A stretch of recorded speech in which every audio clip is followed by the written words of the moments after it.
Honestly, we could do a whole podcast just using this Wikipedia page as a jumping off point. Real, truly. A list of individual cats. List of individual cats. Oh, God. That has to already exist, but you know what? I'm choosing to believe it doesn't so that we can do it instead. Yep. Once this runs its course, then we'll go to that. When we get bored of music, we'll start talking about cats at length. I mean, it might happen on this episode. Who can say? Who can say? All right, so guys, we're pivoting, actually. We don't ever want to have to do this again, and it will happen again.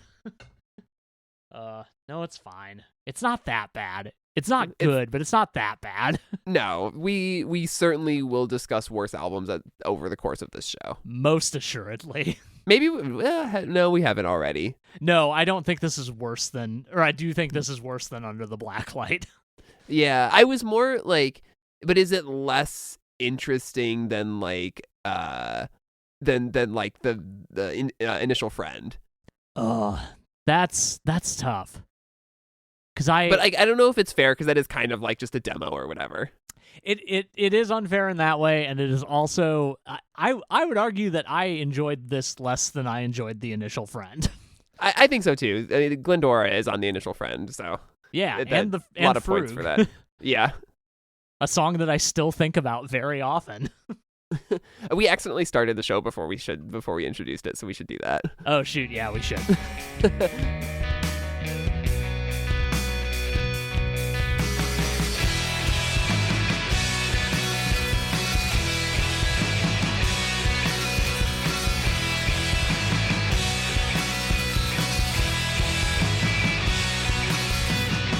Welcome to Noise Floor, a podcast about music through the lens of our favorite artist discographies. I'm Troy Sennett. And I'm Matt Kistler. And today we are talking about Wolves by Rise Against. This is, I believe, their 8th studio album. This came out on June 9th, 2017 on Virgin Records. Their first, I believe, and only release on Virgin. It's notable mostly for being their first time in over a decade working with a producer other than Bill Stevenson and Jason Livermore at the Blasting Room. They recorded this with Nick Raskulinecz, and it was mixed by D. Sardi, mastered by Joe Laporta. A huge break in their consistent collaboration team over the years. This album is sort of an attempt to be, I think, at least in their eyes, an angrier, more focused version of Rise Against like they used to be. I think they said in some interviews that they felt like they had kind of lost the plot as a band a little bit or didn't really know where Rise Against fit into the world. And this is around 2016. Then Trump gets elected and it sort of lit a fire under their asses. On paper, that sounds great. I feel like a Rise Against responding to Trump with more fire than ever or like a newfound anger should be awesome. This album, in my opinion, is not awesome. What do you think of this one? I agree that it is not awesome. Yeah, I was reading a couple of interviews leading up to this too, and it sounds like what happened was basically they were partway through. It seems like must have been pre-production. It was a point at which lyrics had not quite been all written and solidified yet.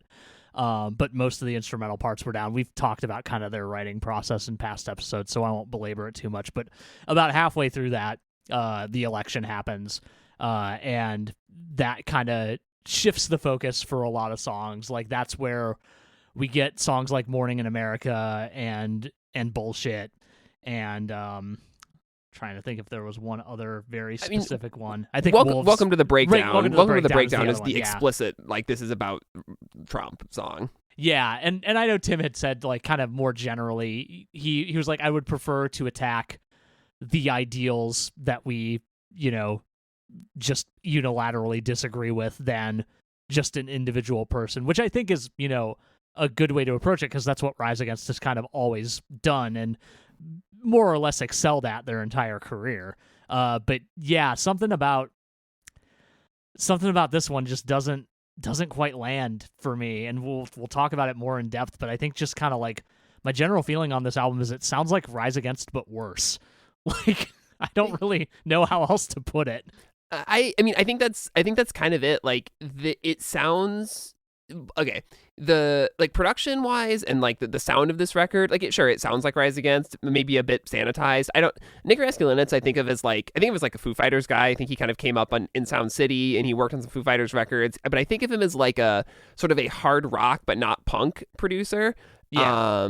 And he worked with like Mastodon, which is kind of heavier, weirder stuff. He produced Teeth Dreams by the Hold Steady, which I think is not regarded as a particularly well produced album. And it's definitely an odd sounding Hold Steady album. But the thing that I like him for, which is like a just totally on the opposite musical end of the spectrum as Rise Against, is that he produced the last couple Rush albums, which are notable for being kind of like a revitalization of their career. They felt like they had been kind of wandering in the void for a while, and then they have this later run where that is pretty awesome for a band that had been going for like 40 years at that point. Yeah, so I don't know if he's just like not a great fit for Rise Against or what. I know that they said they wanted to record somewhere that was out of their comfort zone, both with a new producer and also like not in their sort of political liberal bubble in Chicago. So they went to Nashville to record with him. I think Tim is really struggling both as a vocalist and as a writer on this album. I think this is where his voice sound. We've been kind of talking about how he sounds a little bit more tired and a little bit more like he can't quite hit the notes, but can't quite stretch in the same way that he used to. The scream isn't there.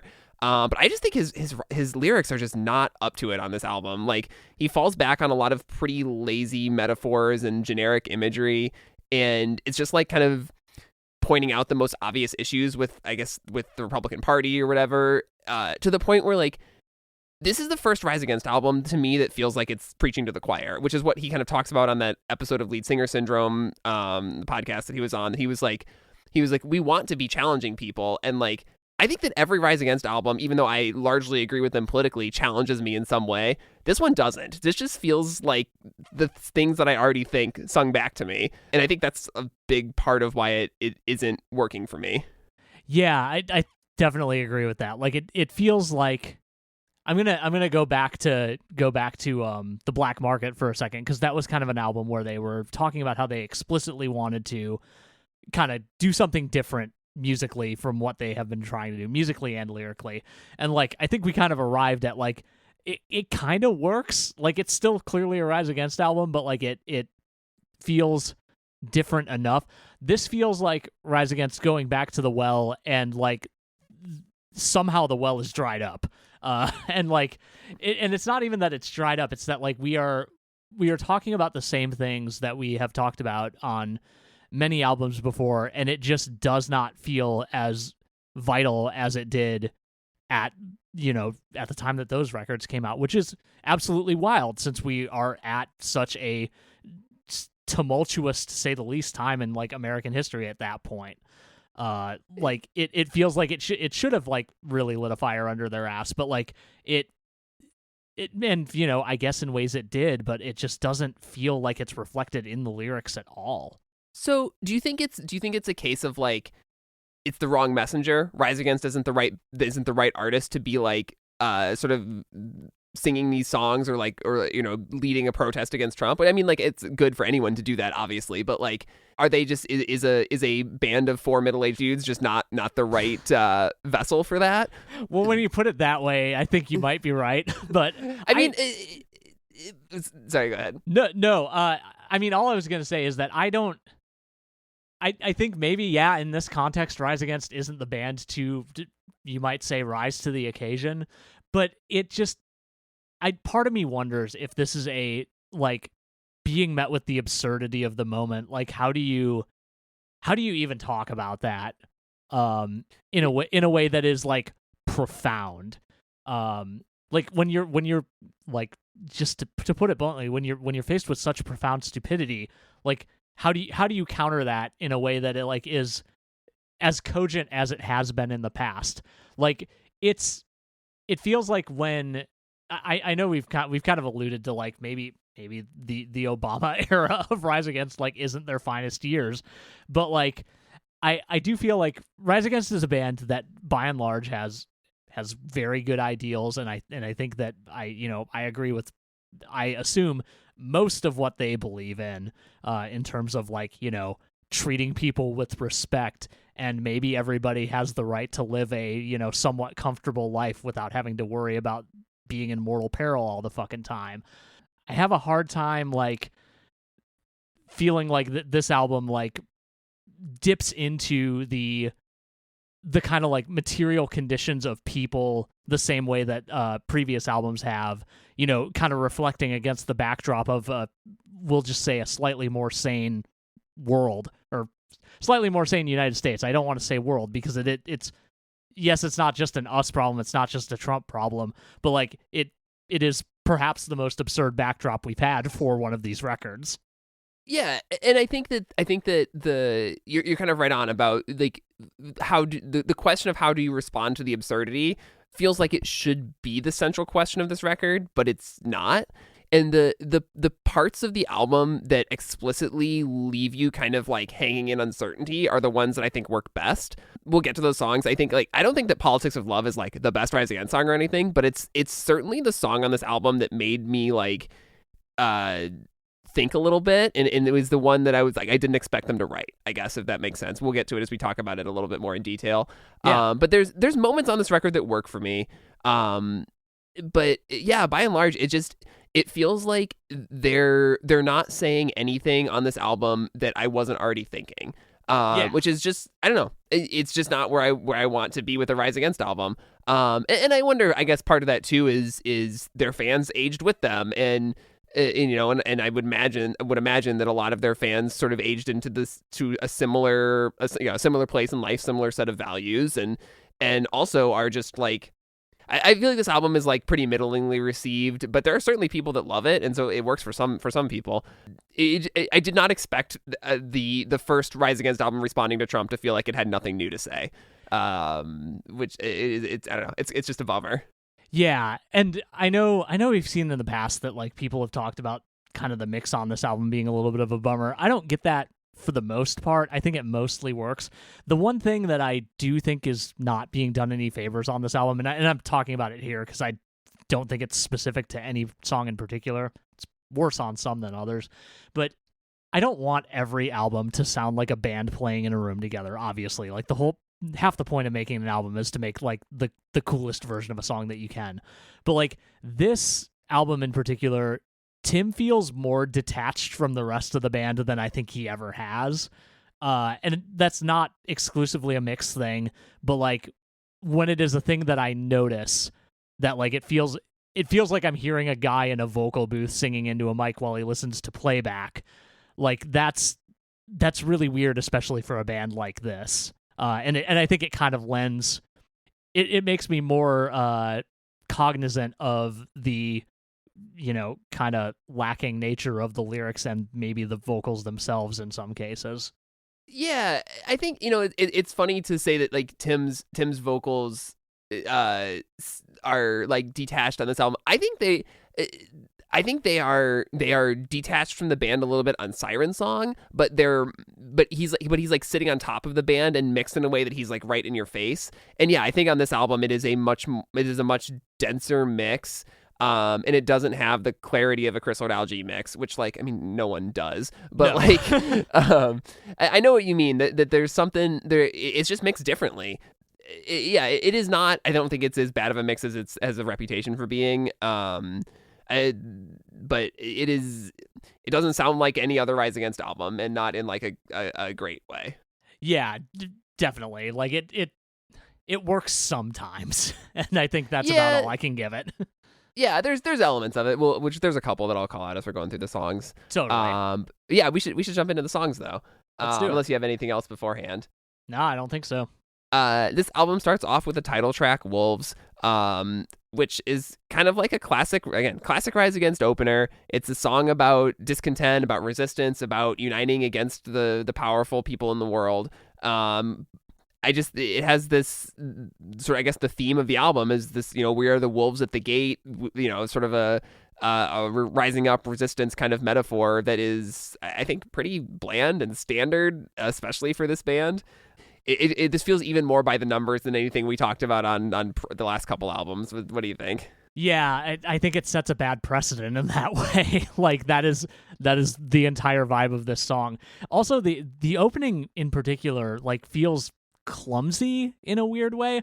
Like, I can see that they were trying to like just do something that wasn't at, I guess, standard, but like that part just kind of doesn't work, and then the rest of the song is just, it kind of settles into itself, and then it's just a kind of mediocre version of a Rise Against opener. Yeah, I don't know.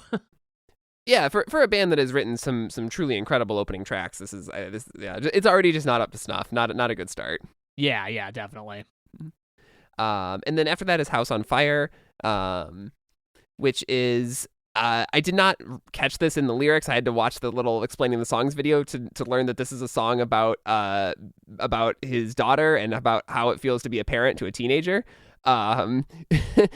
It's that is I think a decent idea for a song. I don't really think that comes through super well in the lyrics. I also think this song has a terrible, terrible chorus. Yeah, I literally put my first bullet point is the chorus is maybe just bad ? Yeah, I mean, I think like a house on fire, we're up in flames is just one of the worst similes that anyone has ever written. Yeah, there's a couple bad ones in this song. It's really kind of a bummer. Yeah, and like there's things that like I kind of like in the song. I like I think the lyric is the soundtrack to our lives, the bang of a slamming door. Is once I learned what the song is about, that made sense to me, and that like I like that image. But like, man, this was the lead single from this album, and I can see why it didn't catch on. I just don't think it's that great of a song. Yeah, the other line that I specifically pointed out in my notes is the bridge lyric, and how is it a thing that we just want to hurt each other? That's not the worst Rise Against lyric ever, but it is a pretty notably bad one. Like, that's barely lyric writing. I mean, okay, so there's I read a lot of fantasy novels, and one of the things that people get up in arms about is like when fantasy novelists use like kind of modern idioms or slang or whatever, and like obviously like it's a fantasy world, you can whatever language you want in there, but like I understand how it sometimes feels out of place.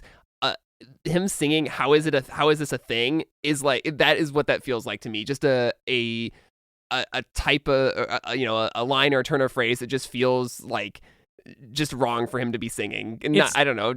It's way too conversational for Tim's lyric style. Like, yeah, I think that's right. Like that is something I understand emotionally where that's coming from. Like that is like you have your head in your hands and you are deeply frustrated with the situation, and like that is what comes out of your mouth. How is this a thing? And like in the context of like this being a song about being a parent to a teenager, like I can totally get how you have that moment many times. But like, yeah, putting it in the song, like you could have just thought a little harder. Yeah.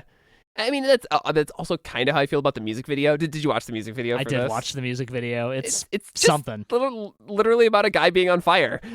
Yeah, it's about a person's child being on fire. Thank you very much. Yeah. Yeah. I don't know. And then Tim gets in his truck to go save them. I'm really not 100% sure I understand what happened and why the band was involved in it. Yeah, this band has made some great music videos over the years. This, I think, is not one of them. This is definitely not one of them. Yeah. I don't know. Do you have anything else on the song? I mean, not like, great. my kind of thesis on this song is like it's been stuck in my head for the past few days. And like I think it's really catchy, but it just, like, looking any deeper beyond like it getting stuck in my craw just draws up nothing. Yeah, well, actually, I should say the other thing that Tim says in that behind the songs video is that he was asking himself, how can you be like an authority figure to your children when you spent your whole life bucking authority? Which I think is an interesting question to ask, an important one. Yeah. It's not in the song. It's not in the song at all. So yeah, I guess I don't know. I think there was potential here for this one, and it doesn't live up to it. Yeah, I think that might be a kind of frustrating theme of this album, is kind of like, and I think we talked about this a lot with Endgame too, like seeing the possibility that this album lives in, and like how expressly like close it could have gotten because of the way that they talk about these songs, and it just misses like 90% of the time. Yeah, it really does. Next up is The Violence. This is, I guess, a song about the question of whether we are inherently going to be bad to each other or evil to each other, or are there ways that we can like break cycles of violence in our society. This is, I think, one of the better songs on the album, which is a low bar, unfortunately. But it's one of those songs that I think kind of lives in the uncertainty of the times, which is where I think this album is at its best. What do you think of this one? I think this one does mostly work. Like it feels very in line with Rise Against, and like mostly like kind of hits where the bar usually is for them. There's some pretty cool bass stuff. Thank you, Joe. We love you. But like, yeah, I don't know. Like it doesn't reach very high highs, but I think it does mostly work. One thing I did note is that I really don't like the end of this song, and I almost don't remember what specifically I didn't like about it, but I felt pretty strong about it when I was writing these notes, apparently. Well, I just hate the or was it all a dream? That's like a tag at the end of the verses, Yes. and then it's at the end of like every part of the song. It's just another one of those like, is that the best image you could come up with to fill this spot? And I think it is not. Yeah. I don't know. I like some of the guitar stuff in the choruses, especially. I think Zach is doing a good job on this one. Oh yeah, definitely. But yeah, I don't know. I like this. I like the song as like a philosophical question. Again, the kind of thing that I think it makes sense for Rise Against to engage with. I just wish that I wish that there were better songs on the album than this one. There's maybe one. Yeah, definitely. Actually, that's not true. There's a couple. But like I don't know. Still. I don't know. It's just strange. Like House on Fire and this are like kind of the songs they pushed from this album, I think, and just they don't feel like great singles or great representations of the band to me. No, not at all. It is interesting that they did not make a video for this because apparently they got just straight up told they couldn't. By the label? No, I didn't. I don't think it was the label. So sorry, I'm gonna kind of maybe misremember this. But what I came across was like they were planning on filming a video that involved like being in like on farmland with like busts of all the presidents. And I don't know what specifically like was supposed to happen in the video, but I guess like the people who had originally like signed the paperwork to say, yeah, you can do this here, were like, no, we're not going to let you do this anti-American stuff here. I'll pardon me for being completely wrong about this, but it was something to that effect. Like it was basically they were told, no, you can't do that here in our property. Which is I don't know what could have been that bad, but then again, people be like that sometimes. I like to imagine that they were just gonna like blow up the heads of every president. That's kind of what I was hoping. Like, well, I mean, we'll get to this as well, but like, so this album kind of has 3 music videos in this era. One of them we talked about is House on Fire. The other 2 are just the same music video They are the same with music slightly video. different footage. It's really strange. I hate that so much. Yeah, I just feel like Virgin kind of dropped the ball on promoting that in this case, or they couldn't figure out some way to do a cool music video for The Violence. Yeah, I mean, there's a lyric video out there, and it's fine. It's better than most lyric videos, but not by much. Okay, I did not watch that. I basically never watch lyric videos. That you don't have to 90% of the time, because usually they're literally just text on a screen. Like Yeah. This at least has like some images in it and some weird font shit happening, but it's all in like the Wolves like branding, so it like kind of I don't like Doesn't the look great. cover art at all. Yeah. By the way, I just want to mention that real quick. What? Okay, has there been a good Rise Against album cover since Revolutions Per Minute? You like Siren Song because you like Shepherd I like Fairy. Siren Song, and I think I like Sufferer. Sufferer's fine. I think every other Rise Against album cover is kind of straight up bad. Yeah, I Appeal have a to soft Reason didn't spot have for the to be. Unraveling. Yeah, it really didn't. yeah, yeah. Weird, just weird art choices in general. Nowhere Generation is fine too, but we haven't talked about Yes. that one yet. That's true. Next up is Welcome to the Breakdown. I think this song is terrible. Yeah. This is like again we mentioned this is a song that is just like very obviously about Trump getting elected, about the state of the Republican Party, about the state of the country in late 2016. This is I think that the chorus lyric that "Welcome to the breakdown, welcome to the end" is like, I think it's just, again, the most generic imagery you could come up with. And I think that it just makes the song feel like it lacks any vitality at all. It kind of like it wants to be what the eco-terrorist in me was on the last album, but is just totally flat. Yeah, like this is a straight up Circle Pit song, as we've run into many times. But like, yeah, just like the lyric writing falls flat. Tim sounds like he's struggling on this one. Like, yep, in a more lot than of anywhere spots. else on the album. Definitely. The megaphone effect in the bridge is just straight up bad. I feel like megaphones come up a lot in this like album cycle. There's a song called Megaphone. We'll get to it, but like I just don't like. I understand the image that's trying to conjure, and it's just not doing it.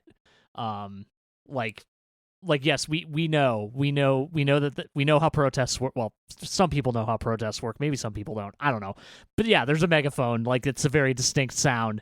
We get that that's what you're trying to go for. But like, it didn't add anything on this song, and I feel like it was like trying to carry a lot of weight in that bridge. Yeah, I agree. I will say the one thing I do like about this song is I think the drums sound pretty cool in the intro. I don't know if they're tuned lower than usual or if they're just kind of more room sound in the mix, but like I think that was one thing that stuck out. It was like I like where this is going, and then I just didn't like where it went.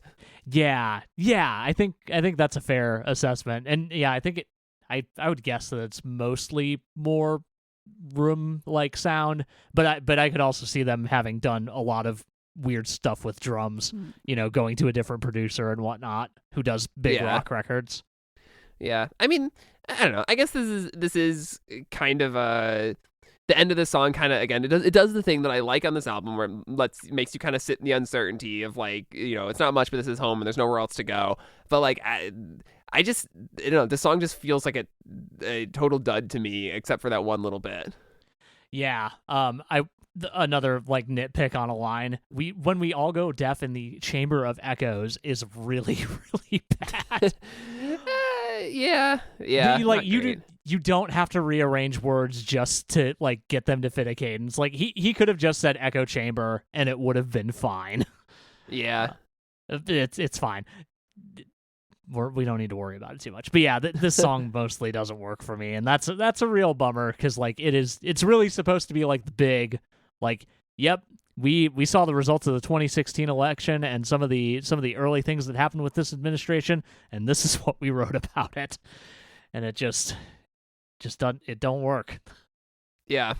After that is Far From Perfect. This is a song that's more kind of on like the, I guess, personal end of the Rise Against spectrum versus the political. It's very much a song about accepting yourself, all your flaws included. I think this is like a fine song. I think it has some stuff in it that seems really out of place, like the screams in the bridge. But other than that, I think it's just like a totally fine middle of the road Rise Against song. What about you? Yeah, apparently this is supposed to be like kind of a spiritual successor to Tragedy Plus Time, which, framing it like that, made me like it a little more than I think I otherwise would have, because I think that song's pretty good. Makes me think about a song that's way better than this one. Yeah, every once in a while, I get reminded of how much better Rise Against was a few years before this. God, I feel like I'm harshing way too much, but I also don't feel like I'm harshing enough. Yeah, I don't know, like it's okay. Like I think it is very like middling. There's as always some cool Joe stuff. I don't feel like the piano kind of works when it kicks in, but then it's just kind of in the mix towards the end of the song in a way that like just it sounds like it shouldn't be there. And I understand that was just supposed to be like a continuity thing. But like it doesn't work. Like they didn't write the rest of the parts around it. It sounds like. Is that the first piano that's ever been on a Rise Against album? Yes.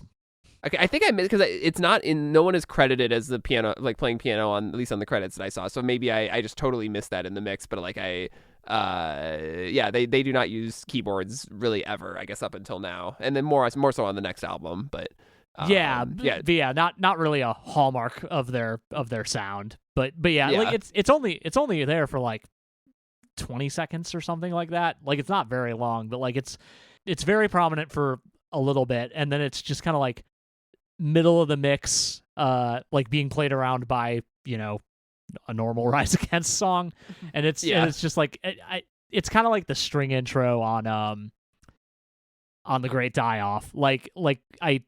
It's cool that it's there, but it doesn't 100% work.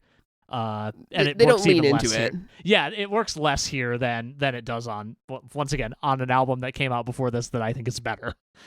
Yeah.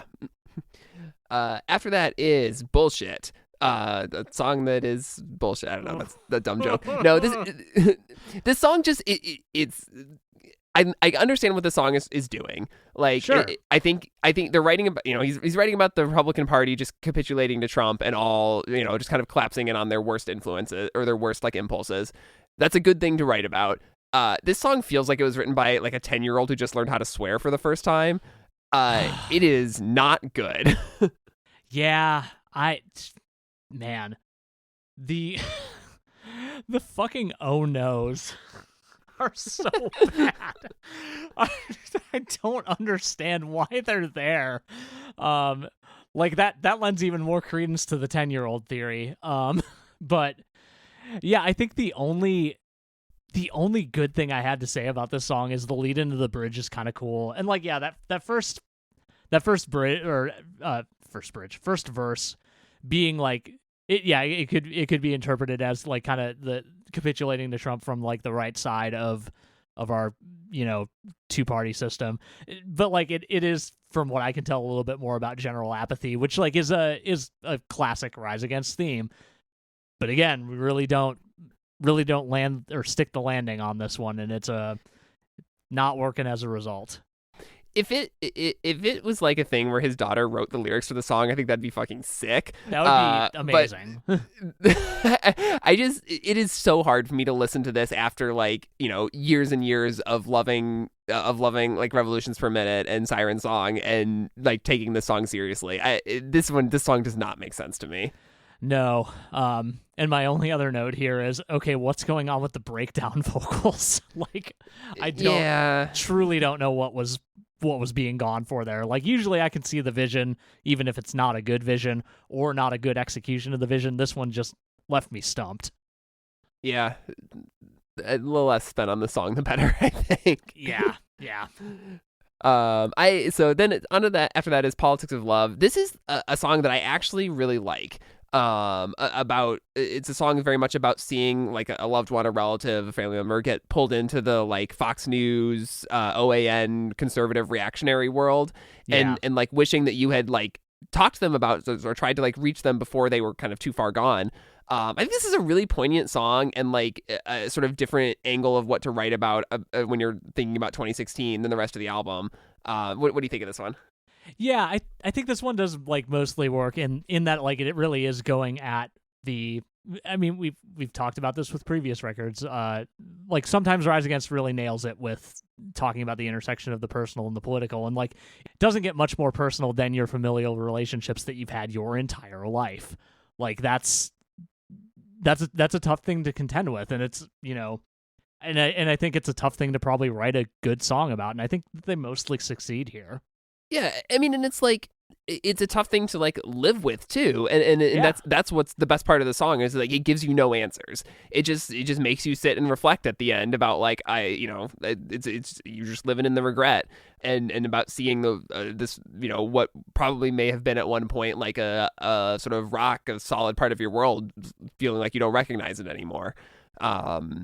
I don't know. It's the one place on this album that feels like they're saying something, if not new, at least something that is interesting or I mean, maybe not challenging, but they're zeroing in on something that is really worthwhile. Yeah, it's a very specific problem that, you know, I'm sure a lot of people can relate to. I mean, I know I certainly have relatives that I maybe avoid talking to at family events a lot more now. Like I'm very grateful that like this isn't something that my parents got sucked into. You know, and I know that's happened to so many people. Or their kids. Like, you know, I don't know the details, but like from what I understand, like my childhood neighbor's like son, who's like a little bit older than me, is apparently like kind of ended up in this situation, like in the like opposite direction of like parent to child, like, hey, what the fuck is wrong with you? Yeah. And like it's just an ongoing thing. But yeah, it's a real problem. It's a very personal problem. It's a problem that like I think Joe mentioned in an interview that I read that like his mom is a little more conservative leaning, and like that's been, you know, a tough thing to contend with in general, just kind of given the way that he is. But like it gets harder at this point in the collective history of the United States. You know, it probably should have been hard the whole time, but like it really solidifies those divisions a lot harder, I think, than most things have before now. Yeah, I mean, I feel like, you know, I certainly was brought up this way, and I feel like you were too. It was this idea of like, you don't ask anyone who they voted for. You don't talk about politics. Like, not Right. Politics isn't polite like dinner table conversation or at church or whatever. And like, but I think I don't know, the kind of, and I assume everyone, you know, has this kind of awakening as they get older. But like, I mean, obviously, I certainly did. That like I mean, there.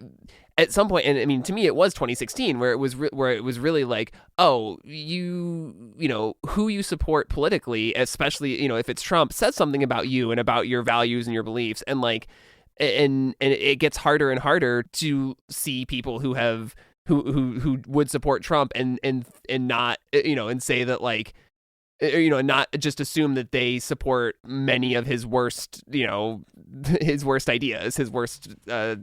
That they agree with him on at all the worst things.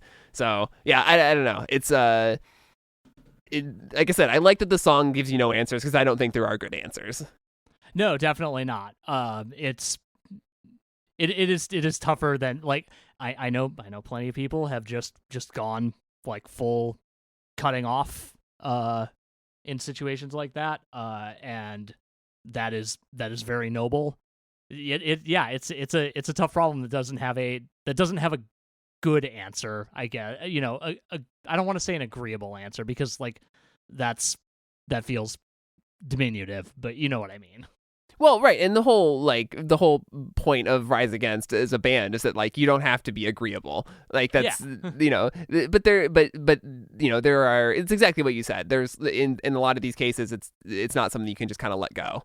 Or it's not a person you can just write off totally. But yeah, that's, I don't know. I think that, yeah, it's probably the best song on the album to me. But next up is Parts Per Million. I guess it's sort of a song about how like we haven't done enough about climate change, which is very much true. Yep. Sure is. Other than that, I think this is another kind of by the numbers Rise Against song. What you'd expect them to be writing about, just about how you'd expect them to sound. Although I think the chorus of the song feels like this is where, to me, where it feels like Tim is like out of step with the rest of the band in a bad way. What are your thoughts on this one? Yeah, I think I like this one a little more than you do, and I think part of that is because like we're kind of throwing it back about as far as we have musically, because this feels like it could have, like, instrumentally the intro feels like it could be an Unraveling song. It doesn't continue that thread for very long, but it's mostly fine though. We do get the Ghost Note Symphony line on this one, which we'll talk more about later. Yeah, I don't know. The bridge is a little bit odd to me lyrically. What is "It's Gonna Be All Right" doing in the song? That was not making sense to me. No idea, man.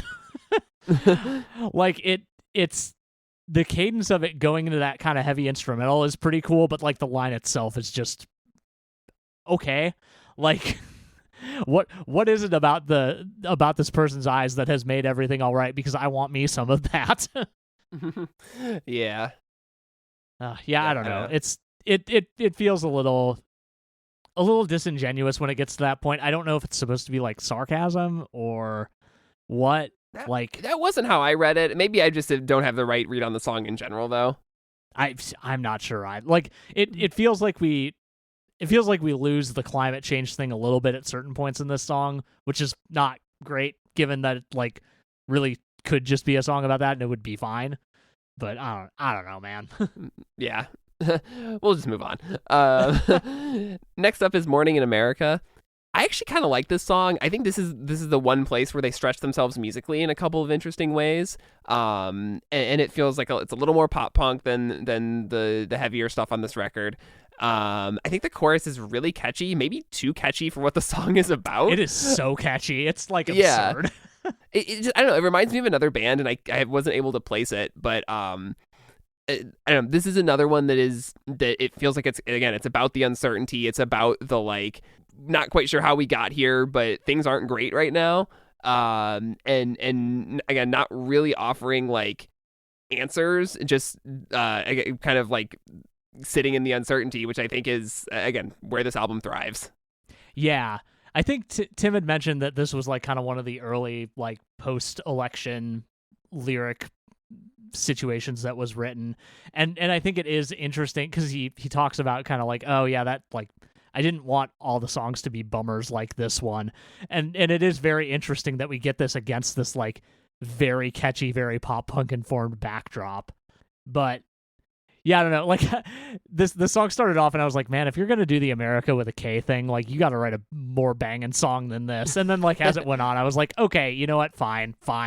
You maybe earned it a little bit. Yeah, I don't know. I like the bridge a lot. I like the wait, is the bridge where they do the stadium thing? Yes. Yes, I like that. Why do I am not finding it in the lyrics? I don't know. It doesn't matter. I think this is again kind of one of the few places on this album that I feel like the lyrics have a little bit of juice and Tim's performance isn't totally lacking. Which is again, this is such a low bar. I feel so bad like ragging on this album so much, but it's just overall not my favorite. yeah, it's fine. We're finding high points. That's important. Yeah. After that is How Many Walls. This is I think is rare for them to do like to open up a song with the chorus. That was what I noted about this one. That almost never happens. Yeah, it's just not their typical style. So that's cool that they changed it up a little bit there. I mean, I think lyrically. Another very much an anti-Trump song, like pretty much explicitly, because it's all about whether building walls actually helps us in any way or keeps us any safer. Again, it's another one that just it feels like Rise Against, outside of the kind of slight structural changes, good guitar stuff.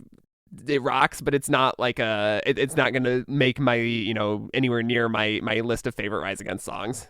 Yeah, this one like it straight up didn't hold my attention, which is that's pretty bad for an album that I'm trying to focus on for the purposes of recording a podcast about this album. Yeah, I don't know, like the vocals sound like kind of like starting off with a chorus where the vocals sound like a little tired even for this album, I think. Like that might be a choice given the subject matter, but I kind of doubt it. Yeah, I don't know. Like, yeah, it feels like another in kind of a long line of like, yeah, I agree with what you're talking about here, and I feel like you could have written a better song about it. Like, sorry. Yeah, I agree. Then we get to the closing track, which is Miracle. This is, we're 11 songs into this album, and now I'm like, oh, this got a little something good is happening here. I like this as a closer a lot.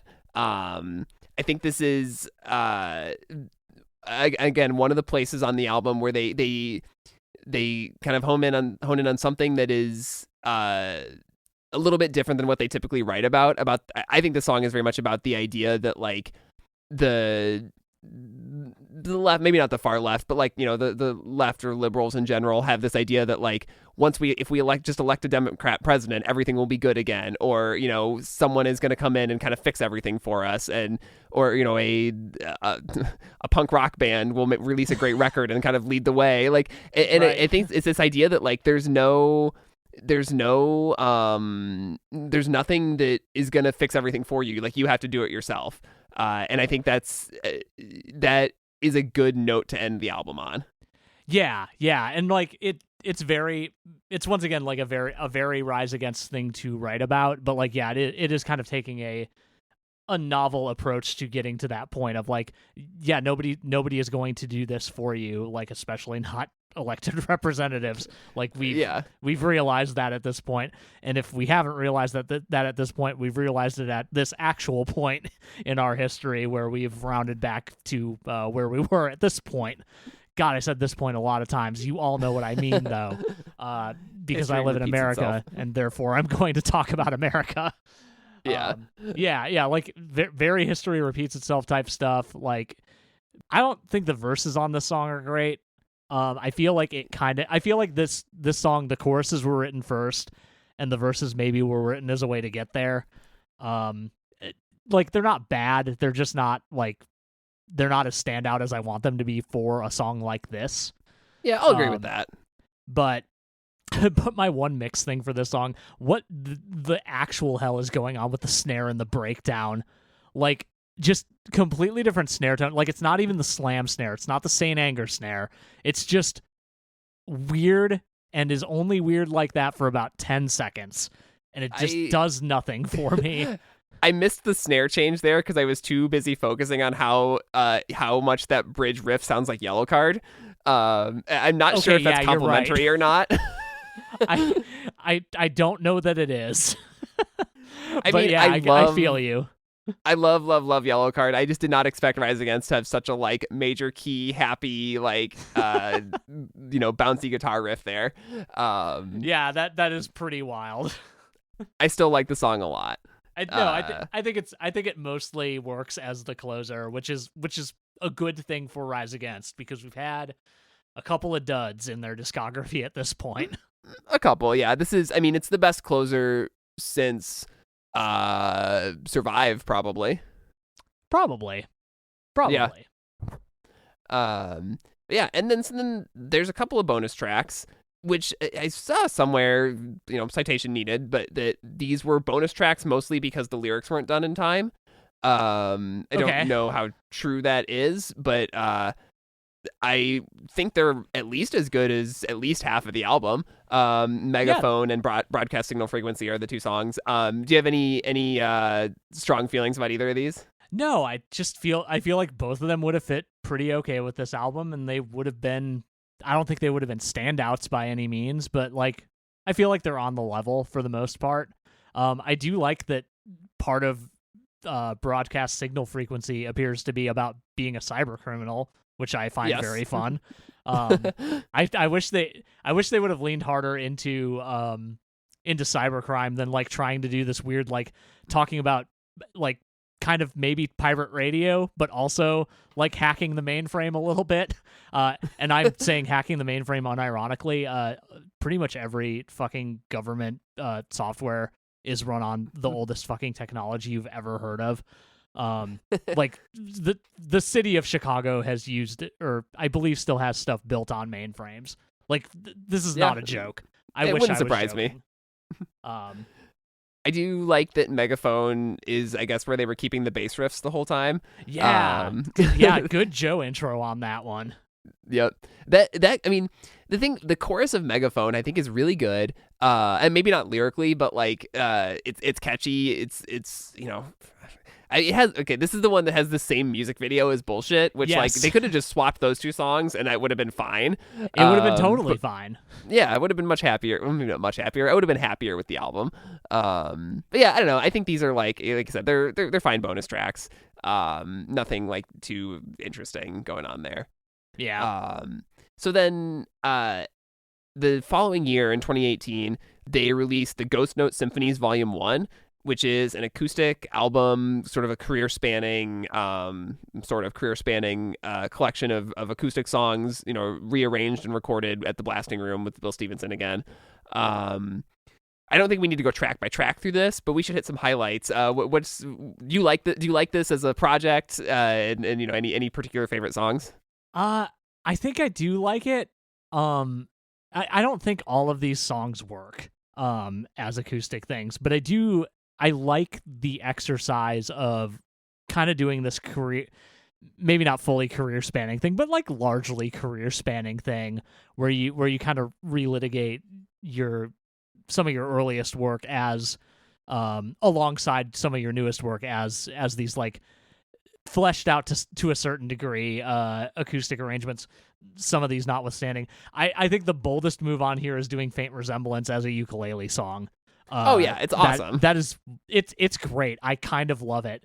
But I'm sitting there like, I bet they tried to make it bigger, and then like somebody was fucking around and they were like, does this just work? Is this just good? Like on its own? All right, cool. Yeah, let's fucking go. But yeah, I don't know. I think there's some cool string stuff going on in the violence that like made me like it maybe a little more than the original version of the song. I do like the RPM tracks that they did on here, like the Angel and Voices Off Camera. I think it's kind of cool that Voices Off Camera closes this. It's a little surprising, honestly. But yeah, I mean the piano arrangement of it is so good. Yeah, it's great. It's incredible. But yeah, I don't know. Some of the newer stuff like mostly works in this context. Like Rise Against are good at writing songs, and like as a result, their stripped back versions of those songs still sound pretty good. I mean, we just kind of made the argument that they're not always good at writing songs based on this album.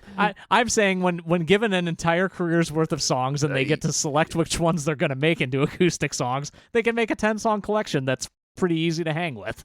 Yeah, I mean, the problem is that there's just too much wolves on this There's collection. Way too much wolves on this. It's weird that there's no Sufferer or Siren song on this that they did for this. I mean, I guess that's what Volume 2 is for. Probably. But like, yeah, but like that's. I mean, I guess I'm not too surprised because you want to promote the new stuff, or maybe there were. I guess there would be licensing issues, but like whatever. I can see why they're just more excited about the new stuff or whatever. But like. Would have liked to hear Paper Wings or something like that in this context. Definitely. And I'm sure we will at some point. Do you prefer the sort of collection across the career for an album like this versus a re-recording of a full album acoustic? Yeah, I think I do. I think I do like this idea more because I mean I kind of landed backwards on this, but I do think the kind of the salient point here is that they can pick the songs that are going to work well. Again, like this being Wolves heavy kind of detracts from that a little bit. But like for the most part, I think it's very interesting to kind of see the contrast of the earlier career songs against the later career songs in this kind of unifying setting. But they still like kind of manage to differentiate them from each other a lot. But it mostly works as like one unit. Whereas I think like if they just did the Unraveling but acoustic, some of that would land like a lead balloon. Yeah, I think that's definitely true. I mean, probably same with any of their albums. Yeah. Yeah, and I like that they are kind of using this as in the same way that the Wonder Years do. They're using this as kind of their like tag for any acoustic thing they release. So like there's a Nowhere Generation Ghost Note Symphonies version, which is just the acoustic version of the song. They get to use it as like the branding for all their acoustic stuff going forward. Yeah, I think that is pretty cool. Is there a particular song you think you would like to see on Volume 2 beyond like Paper Wings, as you mentioned earlier? I mean, I'm just gonna go with what might be my favorite Rise Against songs are probably what I want to see on there. As I scroll back up in the iTunes, I mean, I think Amber Changing would be really good as an acoustic track. I mean, Ever Changing obviously is already. We talked about how I mostly know it as an acoustic song. Yeah, fair. Yeah. Weirdly, I think that Chamber the Cartridge would work really well. And then like my favorite stuff, Good Left Undone and Dirt Whispered would be kind of there. I've just made a track list for half of a record. Yeah. Beautiful. Anybody in the band, if you're listening, take some notes. Yeah. Do you have one that you really want to hear? Part of me would like to hear, a weird redo of The Approaching Curve, only because I think they could do something weird with it. It might not be good, but it would be interesting. Okay. I don't actually know if I need to hear that. I think for me it would be more. I think The Good Left Undone is a pretty high priority for me as far as hearing acoustic versions of Rise Against songs. I would be interested in hearing a new acoustic version of Ever Changing though, because like they have a lot more at their disposal than they did when they recorded that original version. So I think some strings could be like not cheesy on that song. I think for sure. Work. Yeah. All right. I think that's the Wolves era of the band, of Rise Against. We did it. We made it. We made it through. It's about to get better next week. Don't worry. It is. I can say with full confidence that I like Nowhere Generation a lot more than I like this album. Yeah, I guess it's sort of in conclusion, we didn't even talk about, like, did you listen to Wolves when it came out? I genuinely don't think I did. I don't remember 90% of these songs. I don't think I did either. I think I was just kind of so bummed about Black Market at the time, and also just, listening to other stuff, tastes have changed, whatever, that like this album was basically not on my radar at all. And it is, we kind of at the beginning of the series, we were like, let's remember where we jumped off the bandwagon and if that was the right decision. And like, this is definitely where I'm just like out as a fan. I think Ghost Note Symphonies pulled me back in, actually. I don't think I ever listened to it before now, if I'm real honest with you. Which is wild, because I love this kind of thing for the most part. Yeah, I mean, my recollection of it is that someone on probably on Chorus or Twitter or something mentioned how good the version of Voices Off Camera was, and it's like, oh, they have an acoustic album now, I guess I should see what this is about. And I think I mean, not that any of the Wolves tracks on that got me to check out Wolves, but I was like, oh, Sure. They're still doing something interesting. There's still something going on there. Yeah, definitely. And then, definitely primed me to be much more excited for Nowhere Generation, as we'll get into next week. All right, you got a random recommendation for this week? Yeah, I've realized that I've never explicitly recommended this, and I should. I want to recommend a podcast called Like What You Like, a fellow Chicago music podcast. Run by my friend Blake Carell, your friend and mine, Blake Carell. It's primarily a interview podcast, usually talking to people in the Chicago music scene. That kind of dives into different corners between like performers, people who do radio, people who write about music. The episode that I think will be out by the time this one comes out is with one of the folks who's involved in 16 on Center, the company that runs Talia Hall, Empty Bottle, Promontory, Evanston Space, and Salt Shed. So that's going to be cool. I'm definitely going to be listening to that one. But there are other types of episodes. There are list episodes. There are draft episodes. I've been on this podcast a couple times, so this is a little bit of self-promotion, but really, like, Blake is an excellent interviewer, and I really genuinely love this podcast, independent of the fact that it is run by my friend. Yeah, seconded. It's really great. Yeah. What you got? I did not think about this until right now, but I just kind of forgot. But I'm gonna recommend the band Mineral, and specifically their reunion single, or I guess 2-song EP, One Day When We Are Young, that came out in 2019. Mineral is my favorite Midwest emo band, one of my top 3 favorite bands of all time. They were, had been broken up for decades, basically, by the time that I got into them, or, over a decade by the time I got into them. And, they are just kind of, I mean, to me, like, the best version of that, like, what is it, second wave emo, like, just the kind of like yearning, passionate, sometimes often out of tune vocals, and the most beautiful lyrics, and but then they reunited in 2014. I saw them a couple times at Riot Fest. I've seen them one more time since then. But this single they put out in 2019 is just like, to me, it's like the the exact thing you want when your favorite band or one of your favorite bands gets back together after decades. It's one song that feels like they could have written it when they were together in the 90s, and another song that feels like they're exploring new territory that they could get into in the future. Unfortunately, there will be no more music from them as far as I can tell. They are playing their farewell show in October at BFF Fest in Las Vegas, which is a real bummer. But gonna highly recommend Mineral, and specifically that 2019 single. It feels so rare to get a reunion collection of songs like that. Like, when did Inlet by Hum come out? It was like not that long after that, because I feel like that was another one that landed with a real bang. I think it was 2019. Okay, yeah. Just I know those bands are like not necessarily operating in that similar of a space, but I feel like they both went away for a very long time and then just came back with absolute bangers. Which is 2020. Really cool to see. Okay.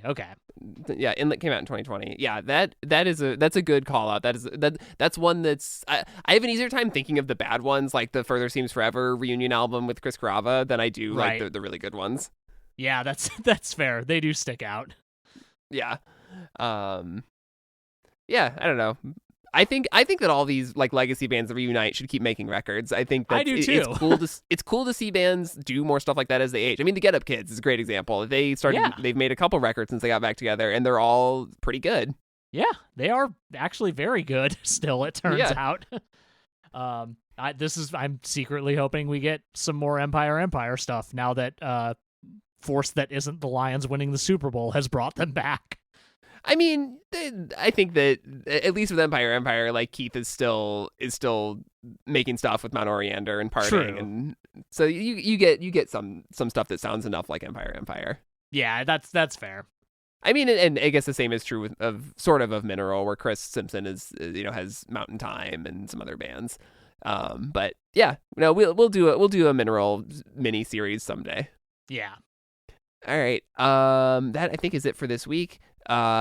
We will be back next week talking about Nowhere Generation. In the meantime, follow us on Instagram at noisefloorpod. Follow our website. I don't know. Visit our website at noisefloorpodcast.com. Yeah. And I don't know, write a review on iTunes or something. I think podcasts you're supposed to tell your listeners to do that. Probably. Yeah. All right. I will see you next week. See you next week.